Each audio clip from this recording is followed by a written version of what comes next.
Cześć, nazywam się Benedykt Madziar, podróżuję, filmuję, fotografuję. Zapraszam Cię na kolejny film.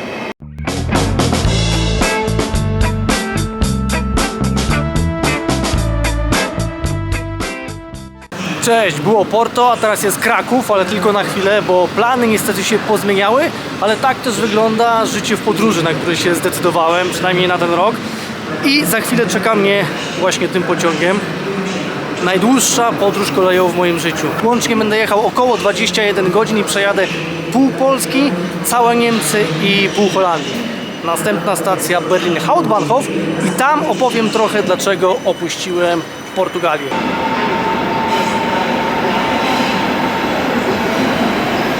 Cześć, ja już jestem na głównym dworcu kolejowym w Berlinie i czekam na pociąg do Holandii. No właśnie, a skąd ta Holandia? Ano stąd, że w Portugalii, w której się zatrzymałem na dłużej, miałem się zatrzymać na dłużej pomiędzy kolejnymi rundami kalendarza WRC, znalezienie pracy bez języka portugalskiego niemalże graniczy z cudem. Tak może tylko szybko przypomnę, bo nie każdy być może oglądał poprzednie filmy.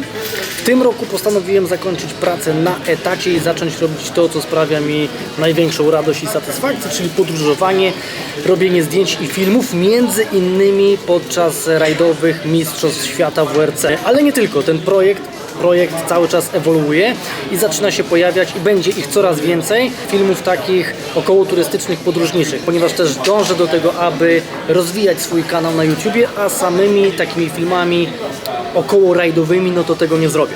Stąd taki pomysł. Jednym ze źródeł finansowania tego projektu miała być praca właśnie w miejscu, w którym się zatrzymam, pomiędzy kolejnymi rundami kalendarza WRC. I między innymi właśnie to miała być Portugalia. Natomiast znalezienie pracy w Portugalii, tak jak przed chwilą wspomniałem, bez języka portugalskiego niemalże graniczy z cudem. Głównie szukałem pracy w obszarze gastronomii, czyli jakiś bar, restauracje, kawiarnie i tak dalej. W centrum, trochę też przy rzece Douro, czyli w dzielnicy Ribeira, tam gdzie jest taki główny bulwar. I nic, generalnie albo full, albo po prostu nie potrzebują, jakaś mucha mi tu lata, albo nie potrzebowali nikogo do pracy. No i pojechałem też do agencji pracy i rozmawiałem z panią, żeby się dowiedzieć, jak to w ogóle wygląda, gdybym chciał na przykład legalnie się zatrudnić. Bez języka angielskiego praktycznie możecie zapomnieć, naprawdę.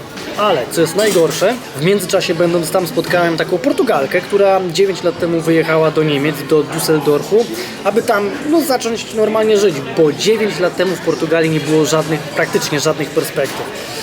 I tak jak jeszcze w zeszłym roku minimalna płaca wynosiła 700 euro, masakra, tak w tym roku wynosi ona 800 euro. To też jest masakra. I ta dziewczyna pokazała mi też przykładowe ceny wynajmu mieszkań w Porto. 1100 euro, zwykłe mieszkanie, w żadnej jakiejś luksusowej dzielnicy, nieumeblowane, oczywiście bez mediów, czyli dodatkowo płacimy prąd, wodę, ogrzewanie czy coś takiego. 1100 euro, więc generalnie masakra. Okej, nawet gdybyśmy znaleźli mieszkanie za 800 euro, no to jak tutaj żyć normalnie? No i ona mi powiedziała, że właśnie tak jak było 9 lat temu, to się praktycznie nic nie zmieniło. No i tak jest, więc bez języka portugalskiego powiedziała, że może na południu Portugalii, tam w okolicach Lizbony łatwiej byłoby znaleźć jakąś pracę, ale też nie jest do końca pewne, że taką pracę mógłbym znaleźć. No, a ja nie mam zamiaru siedzieć z założonymi rękami, nie mam zamiaru też przerywać, kończyć tego projektu.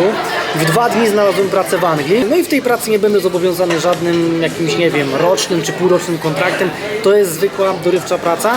Ale też nie mam zamiaru zmarnować tego czasu będąc w Holandii, bo chcę zrobić tam kilka filmów, m.in. z Rotterdamu, Hagi, Amsterdamu, może też zahaczę o Belgię. Będę mieszkał bardzo blisko granicy właśnie z Belgią, także zobaczymy. A poza tym z Amsterdamu są bardzo dobre połączenia lotnicze, tak naprawdę wszędzie, więc nie ma tego złego, co by na dobre nie wyszło, no a pieniądze z nieba nie lecą. Natomiast drugie źródło finansowania mojego projektu to jest Patronite i przy okazji chciałbym bardzo podziękować patronom, którzy są ze mną od początku, ale też bardzo chciałbym podziękować nowym patronom, którzy się pojawili m.in. po filmie z Kenii. To jest zdecydowanie motywacja, to jest dodatkowe wsparcie, ponieważ to też przybliża mnie coraz bardziej do celu, jaki sobie założyłem, aby raz w tygodniu publikować jakiś film. Czy to będzie film o rajdzie, czy to będzie film jakiś podróżniczy, czy będzie taki miks, połączenie rajdu i filmu podróżniczego.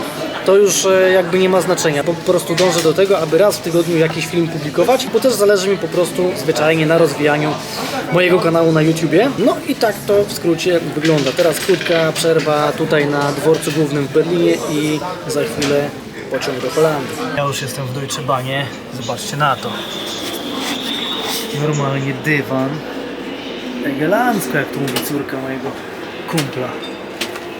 Takim pociągiem jeszcze nie jechałem. Tu prawie jak drewno. Ja cię kręcę.